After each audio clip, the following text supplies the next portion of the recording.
Hey guys, subscribe for daily content, and if you're shopping for gear, make sure you check out the description for the newest items at some of the very best online retailers. There's also links for some of the items that I personally recommend. Thanks! What's going on YouTube? Metal Complex here, and today I've got another interesting knife review / knife overview to share with you guys. This is the Rike S06 or S05 V2 according to their website. I'm sorry about the title. At the time of this recording, this knife is two things. It's either the S05 V2 or the S06. I don't know. They don't appear to know either. It's weird. But the exact knife, and there are two variations. This one and the more stone is kind of a bronzy gray. The other one's more of like a standard tumbled gray. Both of them will be linked down in the description. It does help my channel and use those links, but that is entirely up to you. Thanks so much to my patrons for supporting me. Thanks to Rike for sending this knife in. So I reviewed the S05. If you guys remember that, that was a unique blade. The version of the S05 that I had was a quilt Damascus. It was quite literally multiple. I think the way that they do it is they make multiple rods of patterns of Damascus, and then they take those rods and actually pattern weld those together to make a Damascus of Damascus, and it had a bunch of different patterns in it. It was neat, kind of ugly, but it's kind of neat, and that's what made that interesting, that version of it. Outside of that, that model had a number of, in my opinion, kind of glaring ergonomic issues. This, on their website, actually lists as the next evolution of the S05, or something like that. There's definitely, it doesn't feel like an evolution. This is a nice knife, but I'm going to tell you, there's a bunch of stuff that I got to point out here. So let's get through specs here real quick. Overall length of the S05 V2 or S06 is 8, it's like 8 1/8. Blade length is 3.65, cutting edge 3.5. Size comparisons. Any custom skills in this section can be found down in the description under Original Goat and Others. Up against the 8010 and my own Excalibur. It's a big knife, but it's not quite as big as these two. Let's put it up against the Spyderco PM2 and the Spyderco Para 3, which is right here. Very similar to the overall size of the PM2, but quite a bit more cutting edge. And then finally, we'll put it up against the Benchmade Griptilian, or in this case, the Ritter Hogue and the Hogue Deca. How's the action on this knife? Rike, definitely known for having some of the better action in the production, the premium production part of the knife world. It's pretty good. The detent ball, like where it's wanting to go up on the face of the blade, is literally right here. So you have a brief moment. It's about right. You need to have your finger about right in the middle of that lock bar. Brief moment where it's kind of deciding between double clutch and not double clutch. Now this doesn't matter to everybody, but it does matter to me. Light switching this knife. Flipper tab's a little bit sharp. Push buttoning this knife. Flipper tab is very sharp. This is sharp. Gosh. Knock that down for sure. The actual pivot action though, pretty smooth. Actually, you guys can't see me. I close my eyes when I do that because I'm trying to really, like, I'm not trying to focus on watching where the blade is. I'm trying to feel the inside of the pivot to see if I can. And not really, maybe slightly a little bit like down here, but not really. It's pretty smooth. I like it. detent also pretty nice. Can you use this opening slot? Yeah, but it's freaking hard, man. Like, the position of it is weird. Why not make it bigger and follow this line? Like, that's odd to me. It's also odd that whatever is happening here. Am I missing something? It looks like two little smiley faces with the pluses for sign. I mean, like, and there's one here too. And this one has a little nose. What is happening? I mean, it honestly looks like someone drew a knife and then their kid was in the same room and had like a stamp it was like some cartoon character and was just randomly stamping, and it just ended up on the paper, and they were like, you know what, that works. just cut it like that. This wasn't present on the S05. Maybe this is an inside joke.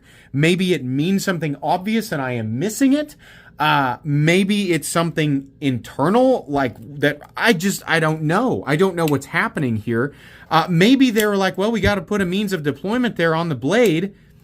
So let's just like do that. Let's just like put a funny little face there. I don't know. All of this seems nonsensical to me. The plus signs and it being on the handle, and I don't know why that one has an additional. I mean, like, if it wasn't supposed to be a face, it sure looks like a face. Get rid of all this wacky stuff. Take this and make it bigger and have it follow this line, right? And then if it changes the way that this needs to be shaped, fine. But as it sits, this right here is just an annoying thing to use to deploy it. It feels very sloppy. It feels very odd. I like the profile of the knife, but there are so many elements here that are sloppy. So this thing sucks, and I don't get what's going on with the faces. The flipper tab can be a little bit pointy. Let's do carry profile. Thickness up against the Spyderco Para 3. It's pretty thick. I mean, it's not like Insano mode, but it is pretty thick. Length and height up against the PM2 and the Para 3. It's not a huge object. It doesn't take up an enormous amount of room in your pocket, especially compared to something like the PM2. It does get fairly tall. For some people, it might be too big. The size of the object is not what will stop you from wanting to carry this. It is this pocket clip, which I will say is very beautiful and is made out of Timascus, right? It's a very beautiful Timascus. I think it looks great. I love how they've matched it with the backspacer, and it's actually lined with copper. It's really nice to look at, but my God, does this pocket clip suck. This clip sucks, man. It is too shallow. This itself could be the blade. It's so sharp. It's ridiculous, right? It's riding on top of, this is interesting. This is the weirdest relief cut I have ever seen. Like, it's all this huge, I mean, technically it is separate. Like, it's the relief cut, like, cuts in here. It almost looks like this is supposed to be like a, like there's, like liquid is supposed to run through here for some reason. I don't know. They have a little piece of carbon fiber, and this is where the pocket, it rests on the carbon fiber. The titanium is smooth, the carbon fiber is smooth. I almost didn't even realize the carbon fiber was there, but it's there, I guess, as a surface for the clip to sit on. It doesn't really help. I'll tell you what, in and out of the pocket, boy, it really does not love to go in the pocket. It wants to eat your pocket. Now, you can do it. It's not like impossible. But it's just weird. I don't understand, because it looks like a lot of effort went into this. Like a lot of thought. They got the clip to match the angle here, and someone was like, we got to do like a little piece of carbon fiber. Someone worked so hard for the end result to just be like not very good. So I don't know. It's really nice to look at, you know? I think it looks good. It just doesn't, it definitely does not feel great. Like, well, okay, truth be told, it doesn't really bother me that much. But the tip, I really don't like how sharp the tip is. It's insane. It's so pointy. Crazy. Yeah, so ergonomically not the biggest hotspot, but you can definitely feel it. But man, is it sharp, and it does not like your pocket. So that's going to be a huge problem for a lot of people, because it's a pocket knife. We need to do weight. Materials, we have M390. That's fine. That's kind of what we just kind of like the standard now. Then we have titanium, and quite a bit of titanium Damascus, right? A lot of anodized titanium all over the place. A little bit of milling for weight reduction. So let's see here. Weight, 4.7 ounces, not bad. Not great ratios, you know, but fine. And I think, yeah, there's so much blade that the balance on it is actually really, really good. Hardware check. I'll get out my tools. My tools are very inexpensive and very recommendable. You can find them right down in the section of my description. It talks about the tools I use on this channel. If you'll notice, all of the hardware is on one side, like all the adjustment heads. You can see the pivot, but there's nothing over here, which is nice, right? These are little elements that Rike typically does really well, the aesthetic stuff. So T8, T8, T8, T8, hidden clip for the screw, T8 for the lock bar insert, which you never have to take out. I think that's weird. I've talked with people who are like, I always, you know, disassemble my knife completely when I get it, and I take the lock bar insert out. Why? why do you guys do that?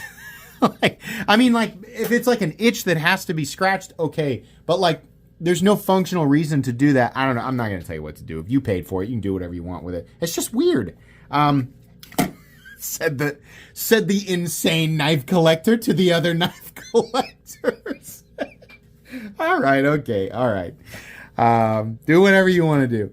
Anyways, as long as you have the right tools for the job, you should be good to go. Let's measure the blade stock thickness, and then let's get into the weirdness that is the S05 V2 / S06. It's probably 150. Yep. 150,000. So there you go. Okay. This is just a weird knife. Holding it's not bad. I'm just immediately aware of the pocket clip. The edges, this is so angular and blocky. The jimping does work. I'd say the jimping's a tad aggressive, right? The blade's cool. I'm just really drawn away from the potential aesthetic here. And I get it, this is subjective. But like, I am not specifically into small faces with pluses for eyes. Is that a category of thing? Like, it's such a bizarre... Why not bananas or a rowboat? Like, what is happening?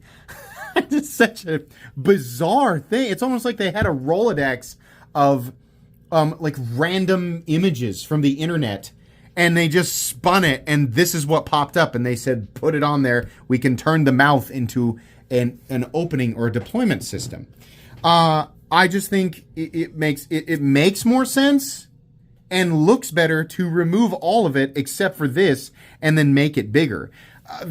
Because my attention is drawn completely away from, honestly, a pretty cool aesthetic. It's drawn completely away, and it's on this. Like, I can't... Maybe they didn't intend for these to be little faces, but they are. It's weird. I don't get it. You know, I mean, it's a weird thing. So, yeah. The plunge grind, I'll let you guys take a look at that. That might cause problems for some people if you're going to dedicate to this knife and sharpen and use only this knife or this knife within just a couple of others. But really, it's the recurve, like resharpening this it's going to be problematic because of that. It is on the, I'm not going to call it like thick behind the edge, but it's on the thicker side behind the edge. Definitely sharp.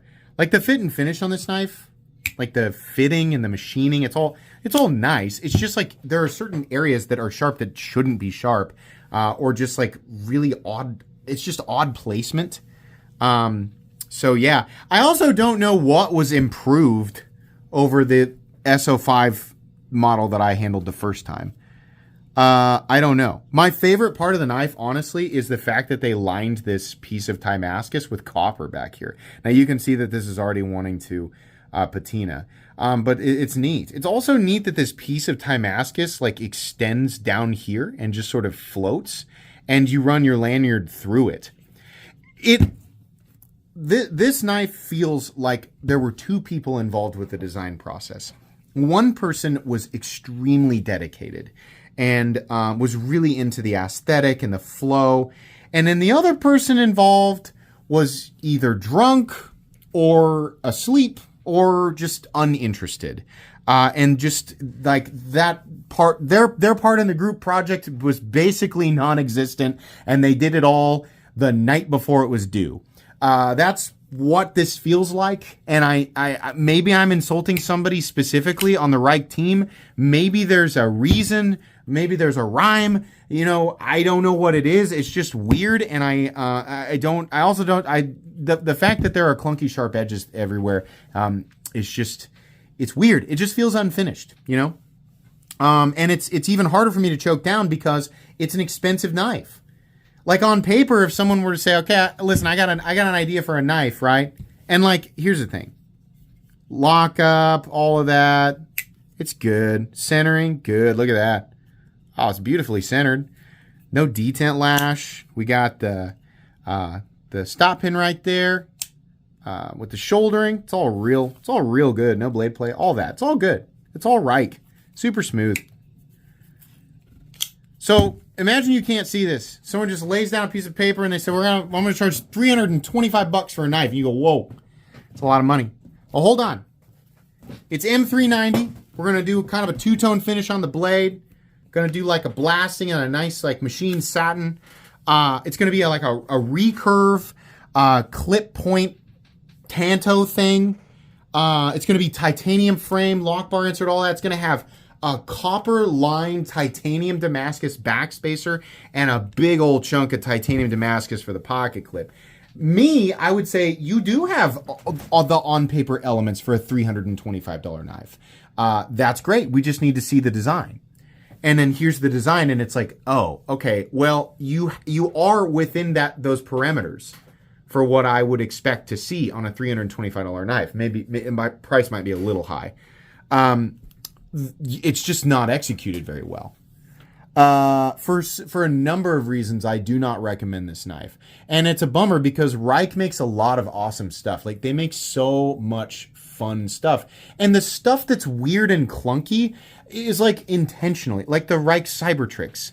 That's also a weird clunky knife, but it's so designy. It's obvious. It's like they favored form over function for people who just wanted that, right? Like, it's cool, and I get why it's clunky, but it's well thought out. This is just clunky, like the person who was involved with the design process was intoxicated while they did it. Like, I don't understand, you know? So maybe I'm being a little bit harsh here. It's just weird. I don't know why they released this. It feels like it's not finished, or that they just ran out of ideas on how to change this, right? So, yeah. Rike, I like the majority of your stuff, but I don't really like this one. So I don't recommend that. I do still recommend, especially if you're new, if you've never checked out Rike, like, yeah, go to the website and look around. Like, they make some awesome stuff. It's really cool. And this product is not indicative of the brand's potential or their past work or even their other current work. It's just a weird, oddball, goofy thing that they made. So don't buy this one. Anyways, that's going to be it today. Please make sure to follow me. There's links for this in the description if you want to buy it. I mean, it's an affiliate link. Like, if you buy it, I'll get a kickback. I'll make money if you buy it. I'd recommend that you don't. But you should, like I said, still check out Rike. Please make sure to follow me on Instagram at metal_complex. If you enjoyed this video, leave a like. If you'd like to check out my other content, I do, of course, have lots of videos of knives that are either expensive or inexpensive that I do or don't like, so check those out. And if you enjoy all my content, go ahead and click on that Metal Complex logo right there and subscribe, because there's definitely more coming. Thanks again for watching, everybody, and have a great day.